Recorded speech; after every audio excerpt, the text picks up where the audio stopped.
Hi and welcome to the Happiness Safari podcast, your podcast for a happier and more meaningful life.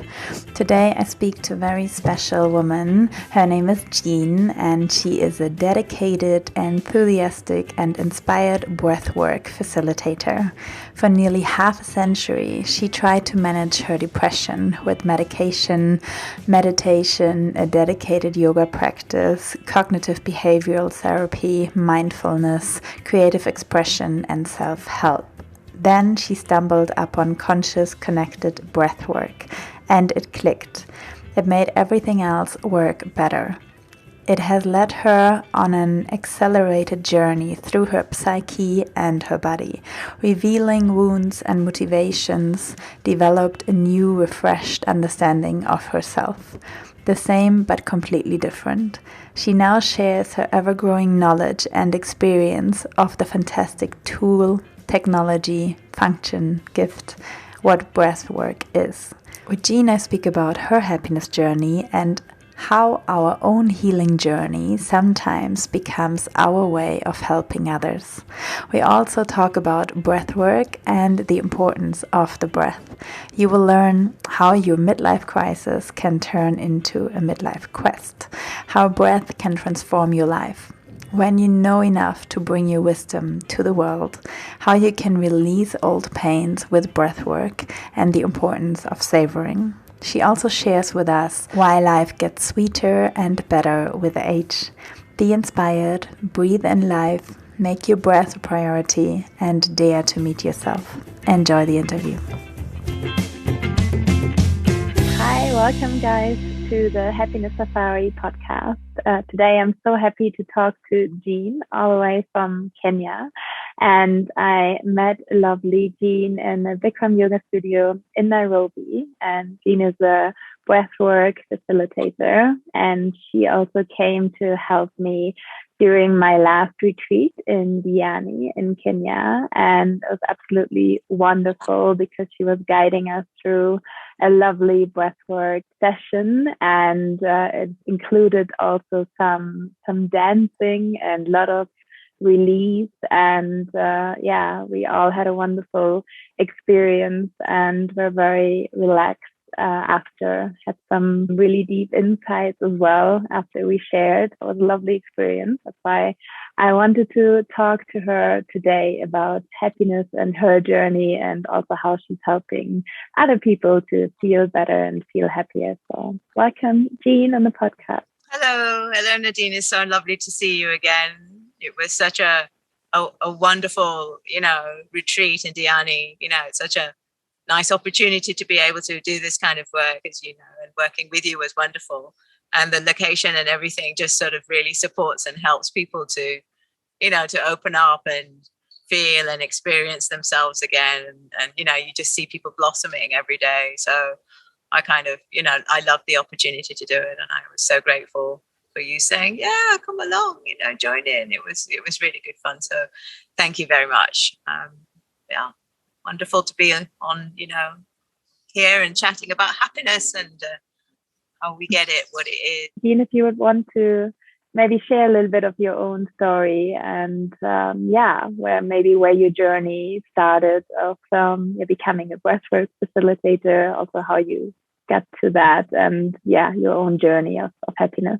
My own journey of happiness, the journey, it's really difficult sometimes when, and I'm sure it's the same for you when you're asked, how are you doing the things that you're doing now, especially, I don't know, maybe in this kind of work, there's always an element of some kind of,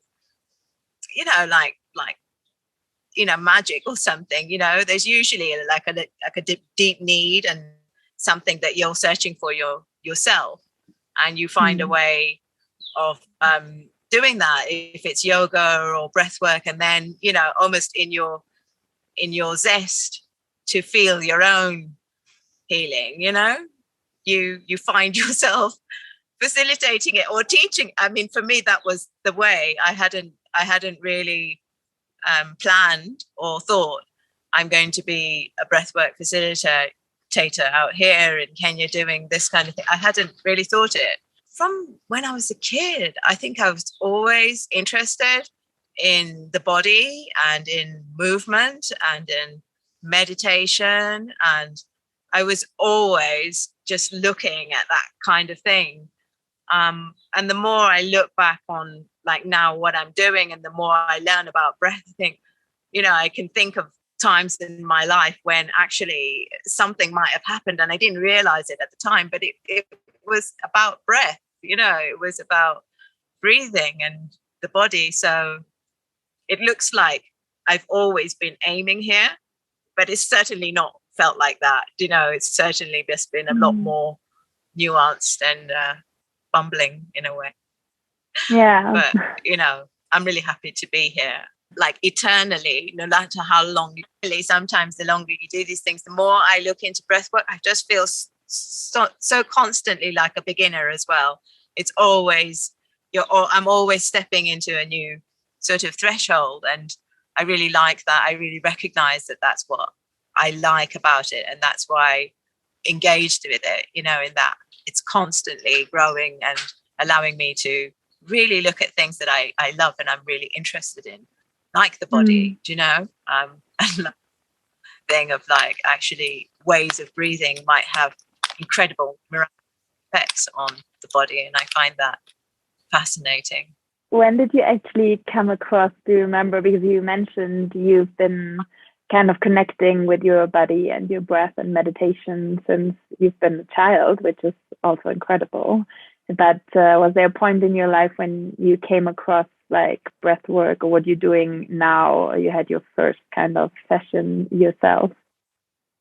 Yeah. The kind of work I've been doing now, I mean, it's really strange to think that I have been learning and practicing to be a breathwork facilitator for the last 5 years, which is like half a decade, which is like, whoa, but that's sort of looking at breathwork individually.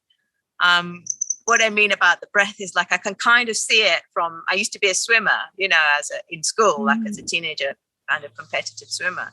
So I used to spend a lot of time in the swimming pool, like doing lengths without taking a breath, just as part of your training, or doing really intensive breath training, how many strokes before you can take a breath. And, and this was something that I used to do constantly. And I mean, I loved it. That was what I used to do and hang around with. And then when I look at, before I even got to yoga, I was doing a lot of Tai Chi, which is completely breath related.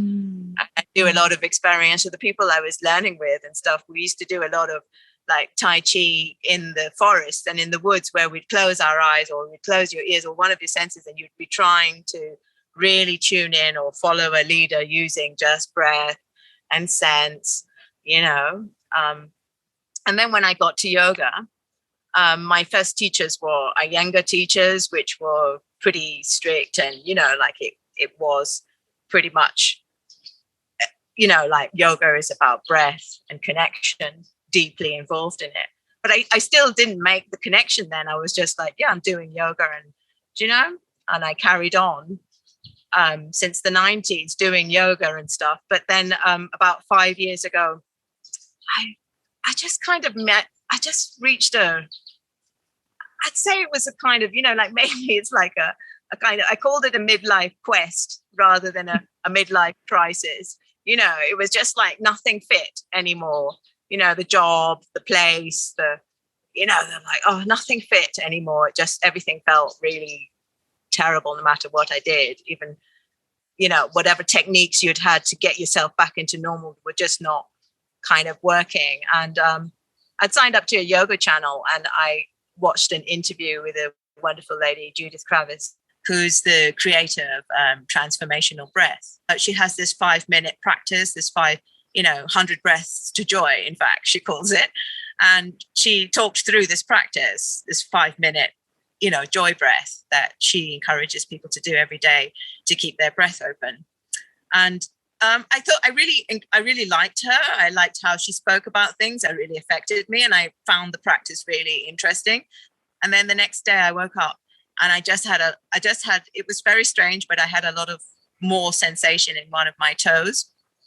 And it was just weird because it made me think, not so much something's happened to my toe, but more maybe I haven't been feeling that toe and I'm feeling it now. And that was just it really made me really curious. It's like, what's all this sensation in my toe, what, like a little bit more alive and in your body. So I looked into her, and just happened like how these things do. Like 3 days later, there was a transformational breath. Like they do a seminar, which takes you to level 1, 2, 3, that takes you a real journey through yourself. And it happened to be happening down the road in London that Saturday, like 3 days later. So I called up and I booked, and I thought, all right, let me go and do this. I really thought it was just a form of yoga, that's what it would be. And then when I went there, I met this wonderful lady called Natalie Montiel, and she was just like a kind of guide you meet, somebody you really connect with, somebody you really like. And I did the transformational breath seminars 1, 2, and 3, like with the group there over the weekends.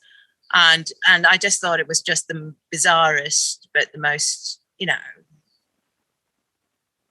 weirdest thing I'd ever come across. It was really effective, and I really connected with Natalie. I just felt like I really wanted to learn everything that she could possibly ever teach me. I was just really like, oh my goodness, what is this? And so and what was so interesting was because I met a few people there that, were also like really curious. But when I went for my first professional training, because that's where you had to go afterwards, I'd done all the public facing things. And I just wanted to learn it because I was just like, this thing is helping me. So I want to learn it just more, just so that I can continue to feel better. I had no intention of becoming a facilitator. And then when I went on the first course with her to be professional or whatever, I met a group of people, and there was about 5 of us, and we just kept reuniting and rejoining every few months till we'd sort of done till our level 4B. There's quite a lot of levels of it, till we'd just learned all the way through. And it was this connection with Natalie and that particular group of people. There was 5 of us. We just kept coming back together, and it was just a wonderful little journey, learning something wonderful with the same people in different places and all the time. And I just fell in love with it. I was so sort of just like, wow, what is this, and at the right time, when I'd just been like, I'm so over everything, life has to change, I'm so bored, what I mean? I was really in that kind of like, oh, what am I going to do? I just can't spend the next decade doing the same old shit. And do you know what I mean? I was really like, I really need to change stuff. So that kind of happened. That was really kind of just following passion and love. It's a different route, but that's where I went. And then, sorry to go on a little bit, there's another journey. And then after that, I was working with a lot of people from the transformational breath. I was in love. You know how that feeling is when you're just like, wow, I'm really into this. I was just really doing a lot of work with them. I was facilitating. I was just getting to know so many people. I was really loving it. I was, experiencing, doing a lot of case studies. You have to do a lot of case studies. So I was doing a lot of practices at my own house and everything. And then I kind of reached a level in my own healing where I kind of needed something different. It was just really weird, but I was just, I don't know, I kind of reached my own personal level where I had to push through and break through something that was really deep and heavy. And a friend said, why don't you go and study with these 2 ladies, Dana and Ashana? I've just been working with them. A friend, Alan, who I've done lots of work with, he's also a transformational breath person. And so then I went to learn clarity breath with Dana and Ashana, and that's a different type of breath. And that really sort of, I don't know, it just helped me. It just helped me in a different way. And it took me a few steps further along And I think after that, my teacher quite rightly said, you're not going to learn another breath work. Just get out there. You're good enough. Start doing it. And it kind of see that part of me that's constantly like looking and looking and then thinking, no, just go and do your, enough, you've learned enough, like to start doing it and sharing it yourself. And then, I just surprisingly just on my Clarity Breath course, we do a lot of work processing your real relationships, your mother, your father, money, sex, all of these different things you get to review and really see what your psyche is built on and stuff. And after I'd done a lot of healing work with my dad, I happened to call him, and he sort of said, I'm not really, he's elderly, and he said, I'm not really coping very well. So I decided there and then I'll come out to Kenya and help him. Just look after him, just turn up and do that. And like 3 years have gone by, and he's better. And I've just found that breathwork was the perfect thing to do, because I could fit it in to what I was doing, which was being in a new country and being predominantly a carer for my dad. And, I suddenly had this thing on the side that not only kept me healthy and inspired and, with lots of opportunities, but it was also something I could manage, in between the stresses and strains of, doing what I'm doing. So that's my story, Wow. so far. I think it's a very inspiring story. So thank you so much for sharing. And I think there's so many profound things you share there. I hear you saying is also that it kind of like found you.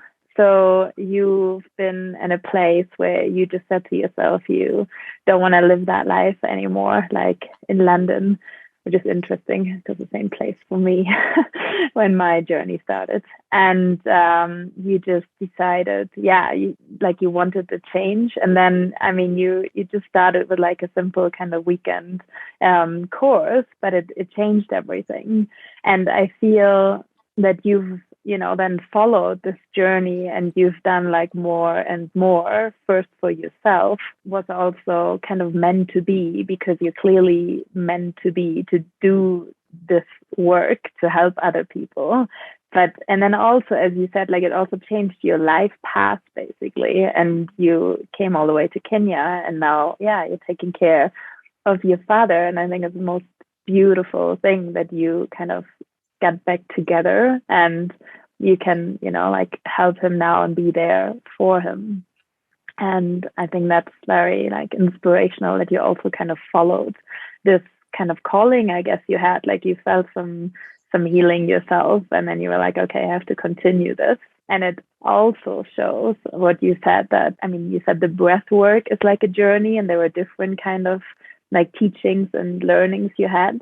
And I think that's the same with yoga. And then that's, again, the same with like happiness. And this is why, also the podcast is called Happiness Safari, because safari also means journey. And then everything actually in life is basically a journey. And there is no end, but it's like, when does it start at some point, and how are we following, and which path are we following, and are we listening to kind of like our calling and what we're supposed to do. And then also one more thing, which I find like inspirational for the listeners, is that you said, I guess your teacher just said like, okay, get out there and share it and help other people and stop learning. And that's what I want to kind of like underline here for people who might listen and think there's something you want to do, but you feel like you're not ready. And I feel like there's never really a time when you feel ready. And at some point you really have to do it. And especially when you have been on that journey yourself, you already kind of learned so much and you experience that healing, then it's time to get out there and share it and not wait for the perfect moment to do it, but kind of overcoming that. And I'm happy you did that. And then one thing I want to ask is, you mentioned your toe and being aware of kind of like, feeling yourself and feeling your body, but what was your, I guess, most profound, like internal transformation like during your breathwork journey? Oh my God. There's so many and they're so personal and you're like, oh, I don't want to, but I think it was kind of the layers. I mean, one, that I always review it and different things come up, I now from here when I'm looking at it, I sometimes see that actually sometimes breathwork also, what's really showing me now is like, actually sometimes it really gave me an opportunity to sort of see myself, to witness myself. And then through doing that, you become really aware of maybe your programming or what you've always said or what you think your limitations and your expectations are. And you start to get underneath all of those, in a very sort of, a very obvious way. It's so interesting how it was so difficult at first to take, lots of just big fluid breaths into your body and just let them flow, just letting that kind of happen. You were so kind of, oh, am I doing it right? Is it this? Is it that? I don't know. It was just a really strange how you witness yourself and how you're trying to change. And, even though healing is about a journey, there's so much acceptance that comes along the way that you realize it's not the same. It's not that, oh, I have to really, get rid of that. So there's that aspect is a kind of psychological, like there's a kind of mirror that's really deep that I really recognize. And then the other thing, like the toe and the stuff like that, there were really deep, like physical wounds, like things that had happened, like, I had a little operation here when I was really young and, other little things where you might have fallen down or whatever. Some of these things came back, like in certain deep breathwork sessions in the bath in particular, or when you're in water. And actually I would feel like nerves open up. I used to have this consistent injury. It wasn't really an injury. It was a kind of like a stress thing. I always felt like my right and my left, like I was using my right much more. And you think when you're using a mouse as a graphic designer, you think, oh, it's just, I've got some, problems overusing the right side. But it actually turned out to be quite a lot of tension that was from that really early, operation that actually there was a nerve that really released in one breathwork session. And since then, when I get stressed, I don't get that same feeling, because I used to feel it all the way down the right side of my body, in the middle of my palm here, in the middle of my foot, all the way down. Sometimes it would get so bad that I'd be at chiropractors and they'd be doing this, that, and the other, usually stress related. And I would go to Bikram yoga to give myself 24 hours, like, release, and I can move around, and then, but I'd have to do that. But there was a deeper level that the breathwork got to. And I think it was a lot to do with, really deep understandings of, like decisions I had made, when I was going through that.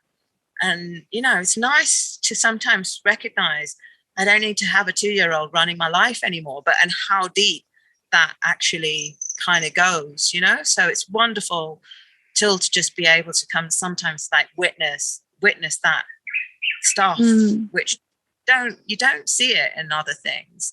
One of my clients, wonderful thing to me the other day, and he said, oh, the nice thing is that, therapy's great. You get, you do all the thinking and this, that, the other, but sometimes you feel like there's no practices, there's no practical way of really just feeling what you're feeling and then having a different feeling through breath work. It seems like sometimes it takes it a little deeper, and I'm sure that, the tissue and the practice thing, there's something really deep in the connection between the body and the mind and how you live your life. And that's what I've really, so many things. It's constant revelation, with breath. And that is the intention. I'm still learning, so I'm sorry to my teachers, I am still learning. And one of my new teachers, she is very much about aiming for a breath that is so supreme that, you do feel it. And, I understand that it's that mountain, it's that inspiration, it's that guide. We're going there, like yoga. We're going to that wonderful place where everything clicks in and your body works and your mind works and everything feels so connected. Do you know? That's kind of what, I'm still aiming for, and I've got to experience through doing it. Yeah, amazing.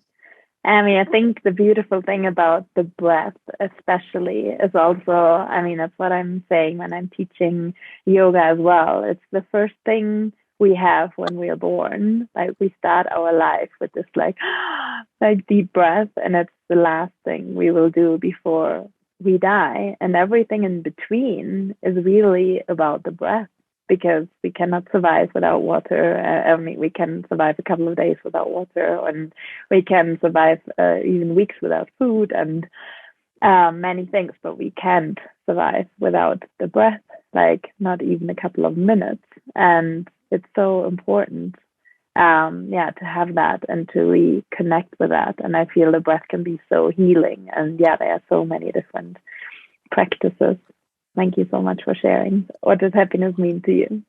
I think happiness to me is the ability to savor the moment. It's the ability to really be there. There's an aspect of savoring.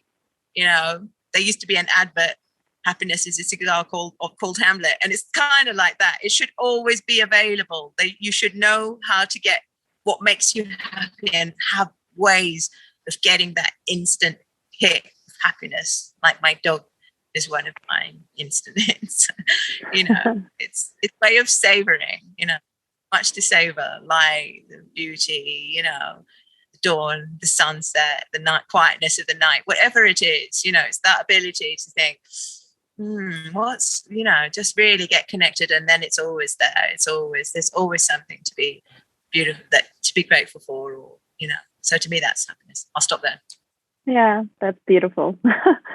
And what do you do to be happy? Well, I do all the things that I love, like music makes me happy. I take the dog for a walk all the time, and that makes me happy. I move. I do, workout. I do obviously like my work, at the moment. And I say I love my work, so I'm always doing that. So it's like identifying what kind of makes you happy, and then you try and live it as much as possible.